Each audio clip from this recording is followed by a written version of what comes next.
What's up, everybody out there in YouTube land? It's your boy Master Blaster, bringing you a video of me putting the window frames back in.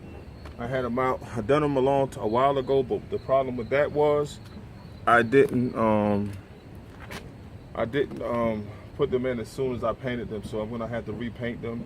I got a couple of cracks in certain places I'm gonna have to redo, and it would be better to get it done on the inside of the van. So that's some progress that got done today. It's a mess in here, truly a mess in here, but I just want you guys to know that I'm still out here working. I didn't work yesterday because it was just too hot. So I didn't want to deal with the heat yesterday. It's a little bit hot today, but I believe it wasn't as hot as it was yesterday.